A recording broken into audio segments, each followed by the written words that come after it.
How's everybody doing? Having a good day? Good, good, good. All right, so for this session, I'm going to first introduce myself, have the panelists introduce myself, and then we'll get into some questions, allow for some extended time for audience Q&A due to the late start. So very quickly, I'm David Hazan, marketing consultant. I've worked with over 36 music tech startups, helping them to launch, go to the next level, launch in different territories. And I'm going to be asking these brilliant people here some questions about gaming. So why don't you just say a little bit about yourself, and starting with you, Toa. So I'm Toa Dunn, former head of Riot Games, music and entertainment at Riot Games for the past 10 years, and now currently working on helping teams kind of bridge the gap of culture and technology, especially in music and gaming. And so if you need any help in that, feel free to reach out to us. Hi, I'm Vickie Nauman. I have a consultancy in Los Angeles sitting between music and tech companies, and I work a lot in gaming. So I work with Beat Saber, doing all of the VR rhythm game. I've worked with Niantic and Ubisoft, and I feel like this is such an exciting topic because I just feel like we're at the early stages of how music and gaming is going to work together. And so thanks for coming and being here with us. Hi there, I'm Andy Lürling. I'm a venture capitalist, entrepreneur turned investor. Why am I here? I was executive producer of one of the, not as popular as Beat Saber, but in China it was the second best sold VR game. Not too many hits. Pillow's Willow. It was a fairy tale. Yeah, no? You have to play it. And I invest in 4 of the SDGs, who are impact-driven investors: health, well-being, quality education, sustainable cities, and climate action. And we only invest in tech companies that use the new immersive digital technologies like AI, data, VR, AR, IoT, digital security, because it needs to be based on trust, and blockchain. And that's a word I hear not enough today, blockchain, to be honest. We use a lot of music and gaming for instance, health purposes. Yeah, well, we invest in the companies that use it. We don't do anything, actually. Yeah. We don't do the hard work. So I'm Thijs. I'm the co-founder of Music Tech Netherlands, organization fostering innovation in the Dutch music sector, and former business development manager for Warner Music, for the Warner Music Group in the Benelux region. Worked a lot with startups, tech hubs, universities, also in the space of gaming and entertainment. And I've also worked, I think it was a few years ago, for a gaming startup to set up their marketing strategy. And? Went well. The game is now no. And you missed one thing, because you're gonna work for. Oh yeah, I'm gonna work together with Active Esports. Yes, indeed, a gaming startup.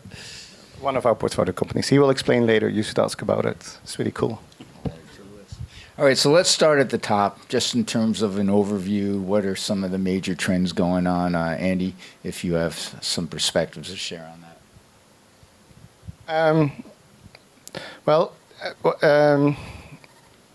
I'm taking this from the technology view because they are the game experts, you know. Otherwise, I'm not feeling too confident. These are open questions. Yeah. So can weigh in with their own perspective on it. Now, from the technology perspective, and that's why I referred just a minute ago. We are now talking about AI, and we're talking about deep tech, and it's just a term. Yeah.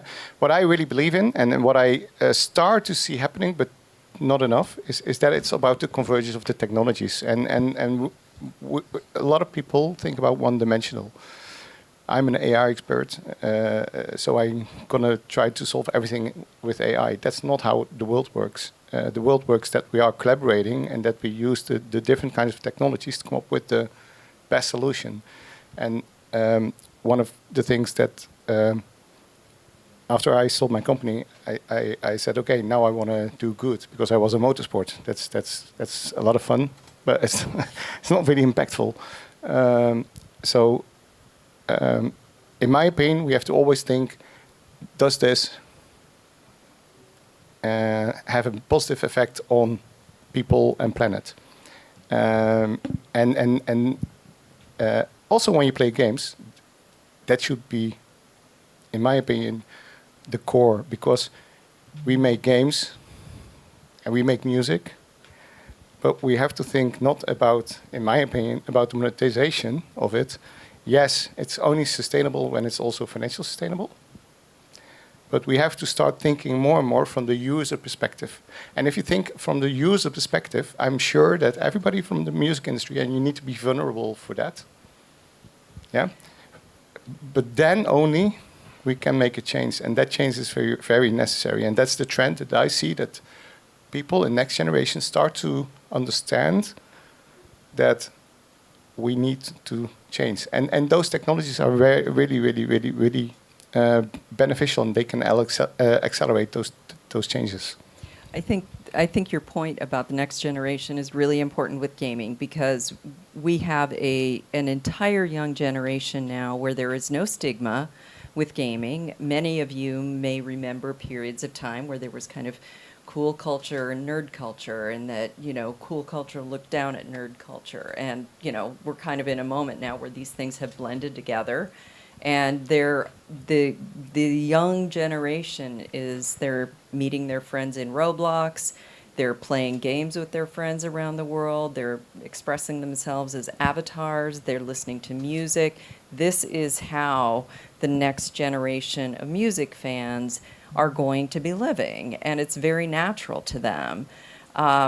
It's just a little bit about the gaming industry itself is also, it's 3.5 billion players globally, incredibly diverse.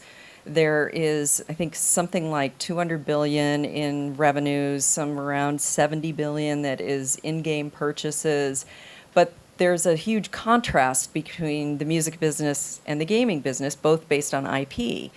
The music business loves friction and likes to kind of gate things off and make people pay and go through hoops to be able to get to the music that they love. Gaming is the opposite. Open, free to play, get everybody in, and then monetize based on engagement. And because of this, I think this is why music can learn a lot from gaming, and music will never be able to realize some of the value of music if it's always gated off, and yet it should be inside an experience that is built around engaging with the music.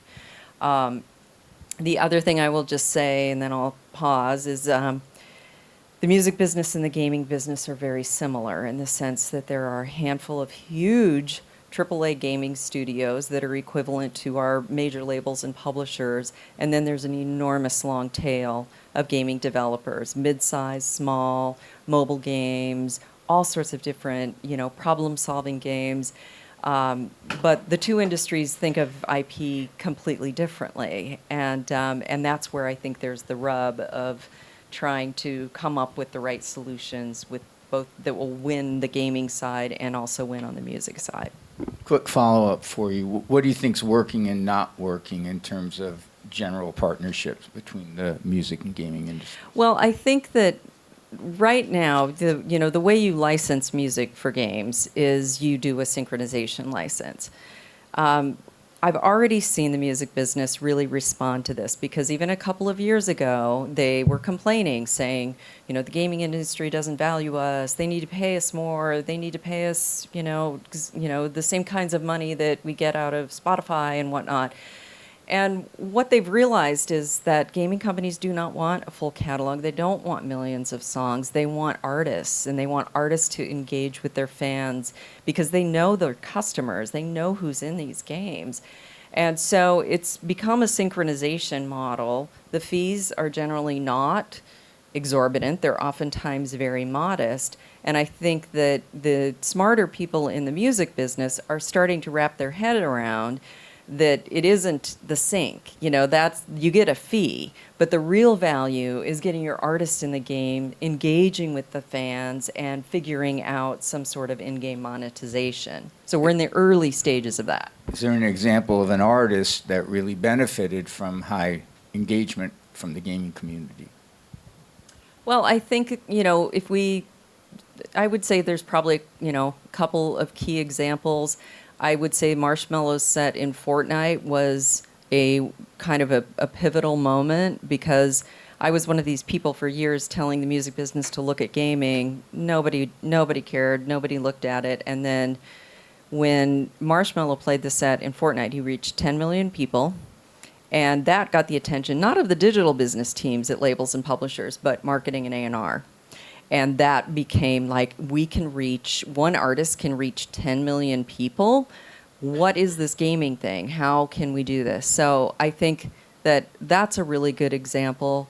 And then we've also seen, like in Beat Saber, that the artists that we engaged with early on, like we Imagine Dragons was one of the first, these premium packs that we do, that came out in May of 2019. And, the music business is used to having a huge cliff. You release something, people listen to it for a while, and it drops off dramatically. But what we have found is, because this is in VR, that as more people play the game and as more headsets are sold, the audience is continuing to grow. So we are not seeing this huge cliff over time for monetization of music. We're seeing, monetization go and just continue to increase, because as new people come in, that music is new to them. Can I add some to that? Also to add on to that, right, with a lot of what I try to bring clarity to for a lot of people is understanding really the ecosystem of video games, right? So just like you were talking about, where the music industry often came to gaming and said, hey, how do I sync my music into your game? And that's a very kind of thin way of thinking about video games. And the example I'll give you is, while I was at Riot Games, my task was really to think about how music emulates not just in the game, not just around the game from a marketing position, but also from esports, right? Broadcast, live performance. How do we create our Super Bowl moment, right? And then getting into film and TV, where we had our Netflix series we were working on, which is Arcane. And so really the value of how games and music work, and what I see as like the trend also, is going away from this singular kind of version of how do I sync, but understanding what does deep integration with a game mean, because those are the value propositions that a video game is really looking at, right? Because for most games, Beat Saber aside and other games, music is not the core product. Music is an enhancer, and it can be an incredible enhancer, and there's an incredibly large audience and a paying audience, right? Like you talked about, I think 200 billion, I think, is what the revenue annually that video games are bringing. When you look at film and TV, and when you look at music, video games are bigger than both of those industries put together, almost by a multiple. And so I think there's a lot for music and tech to really look at gaming. Kind of my lens is always, I think there's a lot to learn from gaming, right? Whether it's different business models, integrations, things like that, because the video game industry has to be innovative by nature, because nobody wants to play the same game twice. So a lot of the trends I'm seeing, observing, is deeper integration. Again, how do you go from just being a music video to how do you become part of the game? Is the IP in the game? Are you enhancing the experience and things like that? And just to add to this is, gaming companies have these really specific KPIs, engagement, in-game monetization, return playing, all of these kinds of things.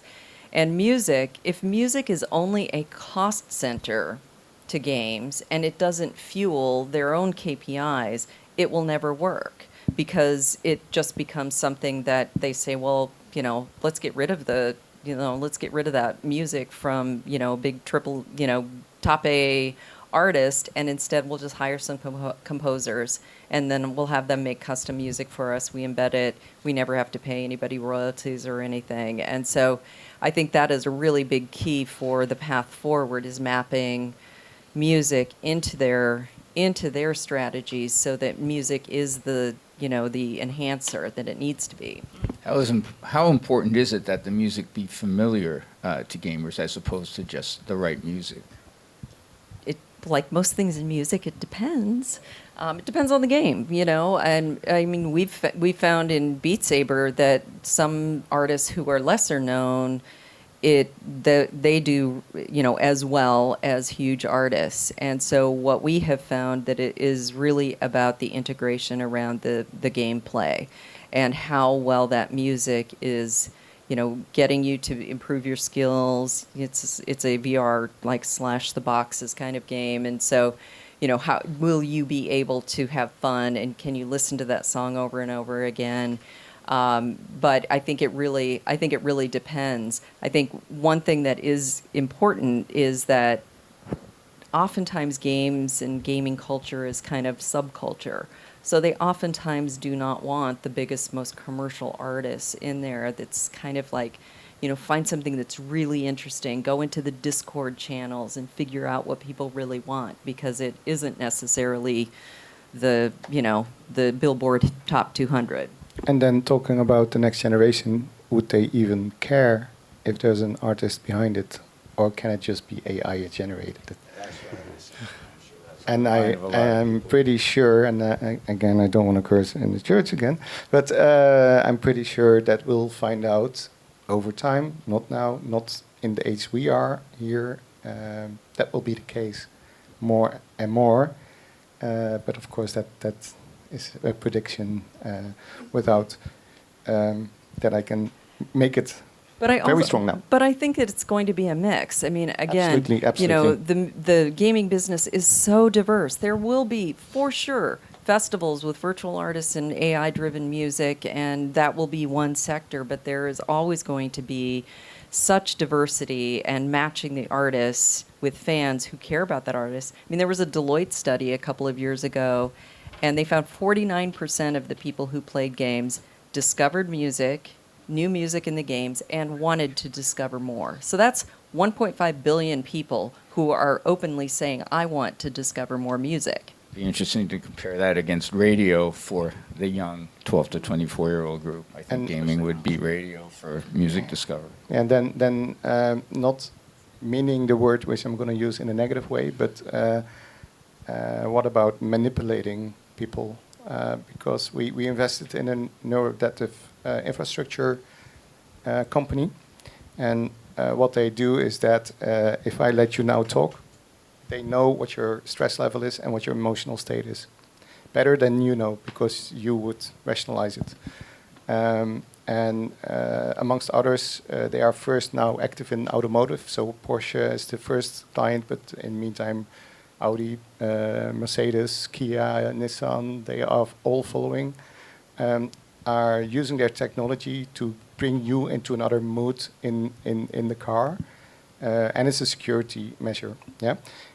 Imagine, because we are currently talking with Epic about it, to bring this as a layer in Unreal, because how cool would you think it is that you know the stress level and also the emotional state in your games, and what you can do with the player, and what music you then can suggest when you're really playing on the mind of and in the mind of the gamers.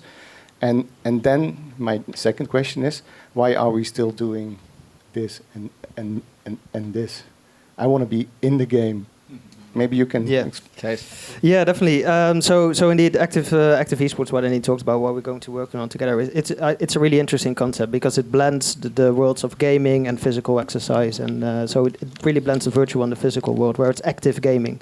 So you play it in with a VR headset on, but you actually move. And I think these are interesting concepts where you interact in a different way with the content, and that asks also a different way of positioning the content in that world. And I think that's something, for instance, when we talk about bridging that gap between music and gaming, that the music industry needs to understand. I think it's something that Andy mentioned in the beginning. It's user-centric. So understand, like, why are people playing games? And in the end, gaming, just as music, it's very personal. Because if I look at the games that I played when I was young, it was, for instance, FIFA. Because I love football, so it was very personal to me as well. And you had the soundtrack on there, so that made an impact on you. So it also ties to your identity. The other thing that I want to mention is that what we've seen so far from music and gaming is that often music companies, and then I'm definitely talking about the major labels, has mainly used it as a marketing tool. So they are only interested in it because there are a lot of people playing it, but they're not questioning like why are these people playing it and what are the possibilities here and how can we actually position music within this different world. And I think that's something that we, for instance, why Active Esports is interesting because it makes you interact with the content in a different way, also virtual and physical. So that is a level of engagement that you can't, for instance, reach on the streaming service. So I think that understanding and also that challenging the interaction that you can create in the gaming world, is that something that the music industry needs to understand. Something what I did when I was with Warner is that we partnered with a gaming university. And we gave them the music content because I was really interested to see, instead of me telling them, for instance, what the music industry often does is like, we want to position this artist in gaming. So, and what's the result? It just becomes a concert as we know it in a gaming world. Do you make full use of the gaming possibilities? I don't think you do. So what we did is we just gave content to the gaming students. And we asked them, what do you want to do with it? Knowing your capabilities of programming and gaming. And they came up with some amazing applications of music. What was the most surprising thing that they came back to you with? They had a really interesting concept with actually about health, where they used music, where you had they used the smartwatches on people, their bracelets, and the concept they came up with, it's very personal. Said you can you have your friends. And you can signal, for instance, if one of your friends is experiencing stress. So they connected the smartwatches, that data. Obviously, it's not possible because of all the privacy regulations. But what they then said is, when I see that a friend is in need, is experiencing stress, I can send him or her music that I like and that calms me. So that was I think the emotional layer within music. What music in the end is what I really liked about the application. But it's a different way of thinking about music and music as a medicine, basically.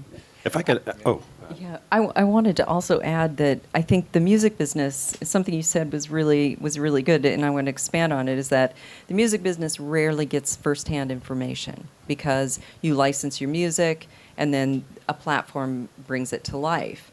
But I think I'm really encouraging labels and publishers and artists and people who want to engage with gaming to do that, because you can get firsthand knowledge of what works and what doesn't work. Universal is doing this right now. They built a world in Roblox called Beat Galaxy. And there's a little track runner in it where you choose the song and then you run along the track and you try to do it within the right rhythm and then you get points, and it's a little gamified way of getting people to listen to music. And I'm working with Universal and helping them clear this, but it's been so interesting because they're finally getting firsthand information of what works and what doesn't work. And that is really, really valuable. And, unlike the DSPs where you're just licensing a full catalog of music, there's absolutely nothing stopping labels, publishers, or artists from engaging directly with gaming companies and working with them and not needing a service layer to sit in between them. Actually, and before I ask, just as context, I'm curious, how many people here are familiar with the game League of Legends? Heard of it? Not played? Oh, okay. Wow. Okay. Actually, much more than I expected. Great. So you guys have a little bit of context of kind of how this game works, right? Two teams that battle, kill each other, and then eventually destroy each other's base, right? But so game companies actually have a lot of data, right? Because imagine if you're able to track behaviors in the game, what they do, right? And as an example, right, when it came to even how we looked at music to help design the experience around these players is, we know that at a certain time, this monster would come up in the map, what we called. And we knew at a certain time, on average, the teams were going to have a fight in that area. So we wanted that fight to feel exciting. So we were going to craft music that when we see certain behaviors, which were fights happening in this certain area, which we expected, the music would heighten in levels, right? So it was less reactive, it was actually proactive. And so you'd be surprised how much data and information and abilities that these game companies do have, because again, they're not hidden. It's direct to fan, right? They actually get to observe what their players are doing, and a lot of things that we looked at. I always say that the game industry is really good at being very data informed. Some of them are even data driven to an extent, and I think that's a balance that you always have to kind of try to do. But even coming across things is understanding what that data means. So as an example, if you're familiar with, we had this virtual band we created, which was called KDA.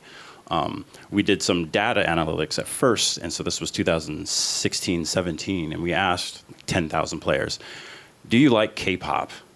And so Blackpink and BTS wasn't really in the Western world yet. Rated out of 100, 0 to 100, and we saw across the board that on average most places were like 10. And then you had Korea, which was 99, of course, right? And so when I was pitching this kind of K-pop band, at first it was kind of like, this doesn't make sense for us to do because it's a very specific group that we would be catering towards, right? My argument was, from like a creative lens, is I don't think they know what we mean by saying K-pop, right? Because K-pop is actually, for many people, pop with a bit more Korean than expected to an extent, right? But from a music extension, a lot of influence from hip hop and current pop and things like that. So we actually finally convinced them to do that. And of course, BTS and everything started to blow up as we were developing this band. And it became one of our highest revenue driving products of all time at Riot Games at the time, right? So all I'm saying is there's a lot of data out there. Some of it is, you also have to learn to read it. But I think there's a lot, again, a lot that we can kind of all learn from how video games really caters, and I think you were saying this about understanding the users. Riot's, I know I speak as if I'm still at Riot, but I'm not. But these are a lot of my friends and colleagues. What I loved about our mission was we aim to be the most player-focused game company in the world, right? So really talking about the users. It was really about understanding our users, or players as we called them, and what are the things they want. And it did help that we were a bunch of gamers creating a game. And so that's what we were really focused on. And I think that should be a trend within tech and music, is what is the fan experience really? How do you enhance the fan experience? I think it's that type of language that's going to help you understand the types of products you should build. And I think that, just to expand on that, is what you're talking about also, of doing this research and, polling people and research. I mean, it's very heavily curated. In the DSP world, you just put everything out to everyone in a fire hose and hope that people will find things that they love. It's very different in gaming, where you need to choose a handful of songs or maybe a couple of artists that are going to resonate with your gamers. And I worked with a company, and I will not mention their name, but they're a gaming company, and they had integrated this huge commercial DJ who was a gamer into their platform, and the players rebelled. They hated it. Discord, everything lit up, and they're like, we're an underground gaming community. How dare you? You guys, you don't even know us. Why would you put this commercial DJ in? And it was an enormous fail, because it was the team that really liked the DJ, but they didn't really think about, it might be better to go really deep underground with some DJ that no one has ever heard of before, rather than somebody who's, selling out stadiums. That's what I loved about Toa's example, because you acted on the data, but you knew how to apply it. It was only 10% familiarity, but you understood your customers well enough that you put it on before they knew they wanted it. Yeah. Yeah, and exactly, and actually, being in the gaming space and being a gamer, I know exactly what you're talking about, but I won't mention that. But I can give kind of a slight example of work that I did that also kind of resembles that, in which, and this is really the struggle between, should we go for the biggest artist everybody knows versus, what about an artist that nobody knows? And understanding what it means to kind of be authentic and how creativity really works in sync with everything versus big name but makes no sense, for example, right? And actually, this first example made sense. Is we worked with, I probably won't say the name because it's okay, because it's not on him, right? So we worked with a really big name. So this is 2016. Esports is starting to become this big prominent thing that everyone's talking about, and League of Legends had invested in esports, and we're about to be in Los Angeles for our World Finals. So it's our hometown. We want it to be really big. And so we sat at a table and made the decision, let's get a big name. And we never operated like this before, but we felt this was the right thing to do. And it was. And so we reached out to Zed, We said, hey, Zed is amazing, and he's actually an incredible musician itself, right? He's German naturally, and again, this isn't on him. This was more of kind of our approach to it. It was just like big name, that's all it really needs. And so he was working on a song. He was really busy at the time. Like Zed was kind of at his peak too, so he was really busy. We were kind of like, it's okay. Just whatever you can do, that's fine.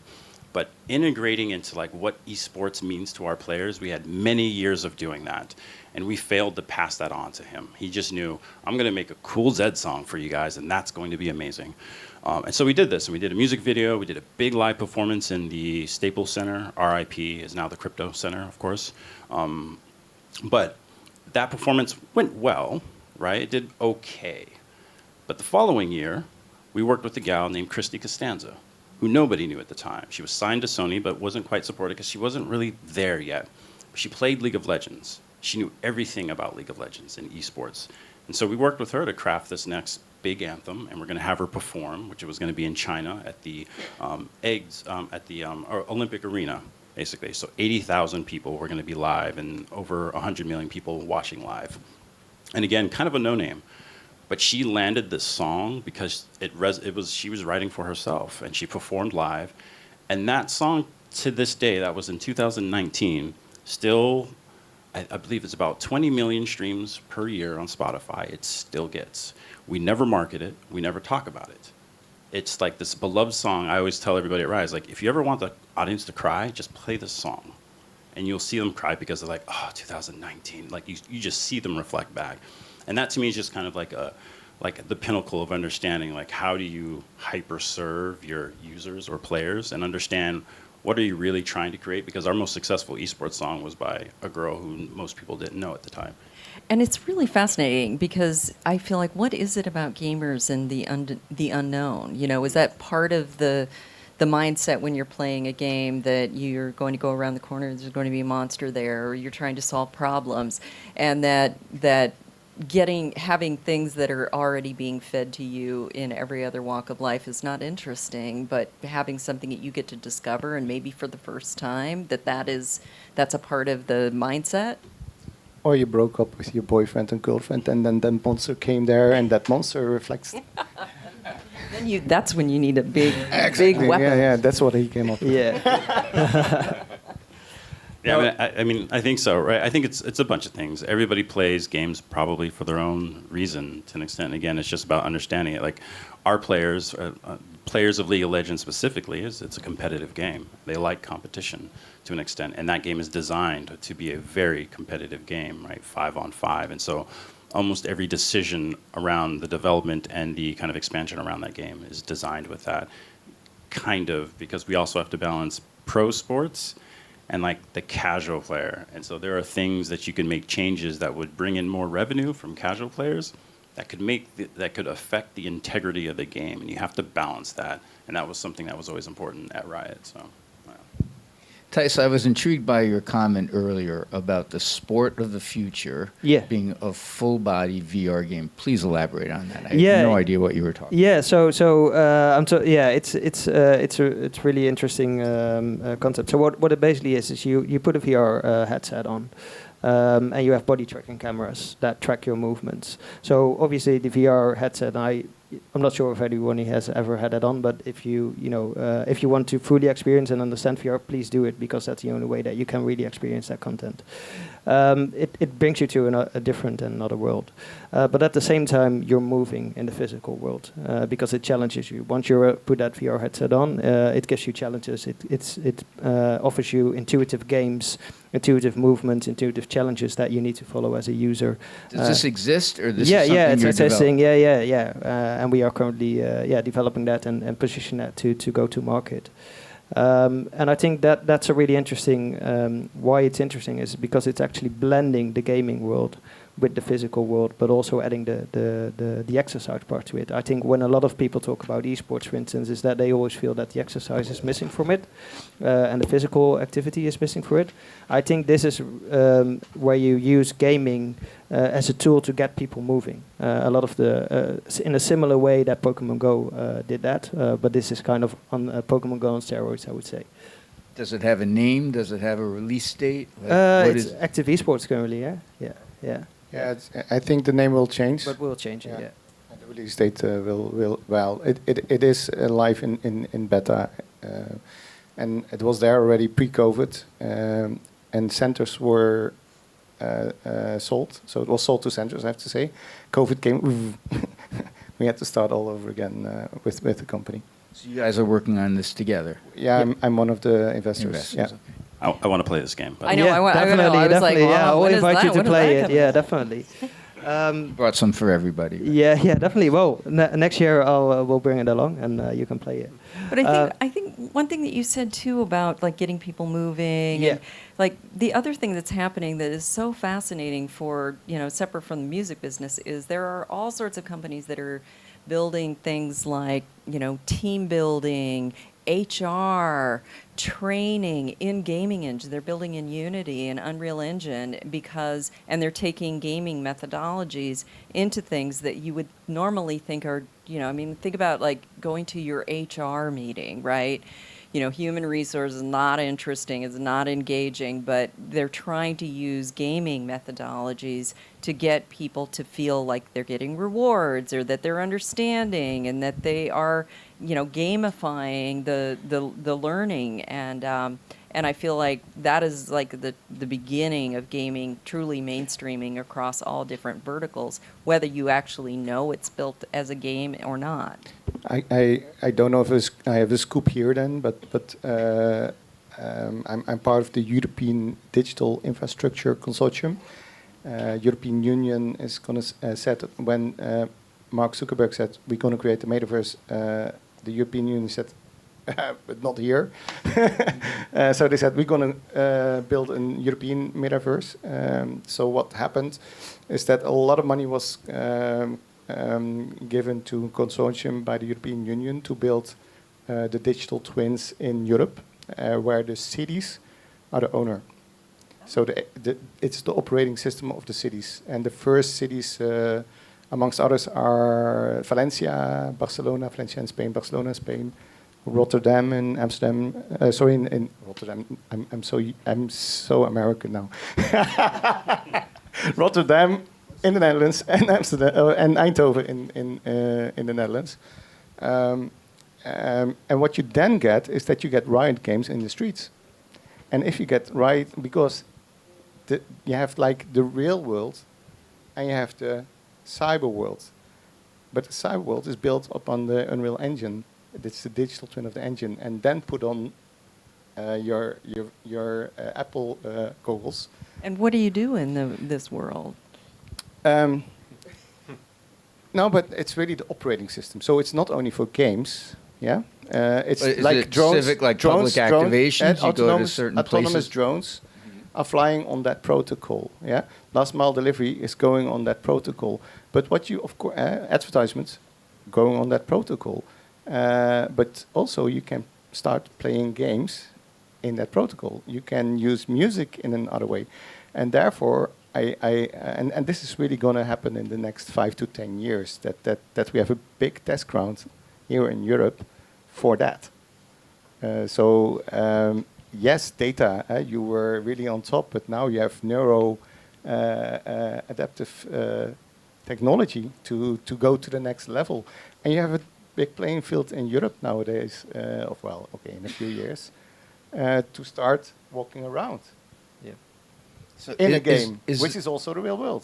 But it's still at home. You're not talking about cities like having I'm talking parks about and in the streets, as long as you. But it cannot be virtual reality, of course, because the cars and that will not work. But augmented reality, of course, can work. And You should have a music festival. you're going tomorrow, and if you stay here. But in your virtual cities, Of course, yeah. No, but you can do so much more. But you can play Riot games in a total different way in buildings. And I think to make use of that opportunities, I think, Toa, you made a really good point in the beginning when you talked about what you did with the artist there. It's what you described there, the story. It's a difference of seeing gaming as a marketing tool, or seeing gaming as your platform and as your voice as an artist, because that artist was leaned in. She understood everything that was going on and what the players valued, and that's in the end is the essence. If you want to make an impact, it's about authenticity. knowing your customers and what they want to experience if you want to make the most of these users. And that's the same, the new possibilities that you talked about. Don't be interested in these possibilities just because there's a lot of people in these spaces, but actually lean in and understand why these people are in these places and what they want. That makes the whole difference in how good it is going to be. We were talking earlier about how gaming companies have been really successful partnering with advertisers. Music companies all want brands, but they don't, for whatever reason, seem to do as effective a job of capturing the ad dollars. Why do you think gaming has been so successful in doing that? Well, I think it's kind of two parts. So I think when it comes to traditional advertising, right, like gaming probably still has a lot of improvement. But I also think how game developers really think, and again, a lot of the old school game development was just like a lot of gamers to an extent, right? So this is kind of a space that was, even pre-COVID, just right before COVID, like the rest of the world didn't really care about video games, right? It was the cool school and the nerd school, and there was just this nerd school that made a lot of money, spent a lot of money, but nobody cared because it wasn't cool. But then COVID happens, and all of a sudden you're realizing how much money this industry is making, even especially in COVID, because that was one of the busiest years of my life, because all of a sudden everybody was home playing video games, and Riot decided, let's launch our second game. And so we had to do that. But so when it comes to advertising, and I think the key thing here with video games is video games within the industry itself has multiple different business models, if you really think about it. Whether it's you pay it just to be able to play it, or you play it for free and never spend $1, which is actually League of Legends, and they only monetize on luxury goods, basically, which is nothing that impacts the play of the game. It's just you look cool while playing it. There's subscription models, right? There's DLCs. There's multiple models, right? And then as you get into kind of a space I think not a lot of the world is looking at yet also is mobile games. So a big thing within mobile gaming and gaming itself is about 50% of revenue that's happening in video games is actually in mobile games, and it's a very different space. It's the kind of the casual game space, and what mobile game has done really well is understanding how advertising can work and UA and all that stuff. And so there's a lot of ad dollars that are happening in that space because they've developed mobile games in a way to utilize all these business models, including advertising. And so I think again that's just something, whether you're in tech or music, things to think about on how we're going to have to answer those questions. How do you monetize your product? How do you monetize and things like that? And gaming has been forced to think about all these different ways to do it. So that's just kind of a touch point, I think. Do you see mobile games getting bigger here in Europe and North America as it is in Asia right now? Yeah, I think it's, it's kind of hit this plateau, but the thing is, and I'll say this so I loved a lot of the other panels. I was kind of up at the top watching, but what's really interesting, and nothing on, but interesting to watch how many people are playing a mobile game at this time, right? And this is me observing and taking surveys and understanding. It's like, again, I think mobile games are kind of the thing that nobody talks about. Again, if you're asked that person, are you a gamer? It's like, I don't game. But you may have spent $80 on Candy Crush, right? And so I think that's something people should look at because I see people playing mobile games. I think it's really fascinating, this casual game market, and everybody has a phone, so. To add to that, everyone plays games. I think often there's the misconception. Oh yeah. Just one last. The panel is, the time is running, so we are going to cut just a few words. Maybe the question will be during the networking session because the other panel is beginning, so we are waiting for us. So just one quick last word, and then we are concluding, and we have to go to the other room. Well, thanks, everybody. Please find the panelists. It's a small event, so it's not too hard to find them. And thanks for coming out. And thanks to the panel. Thank you.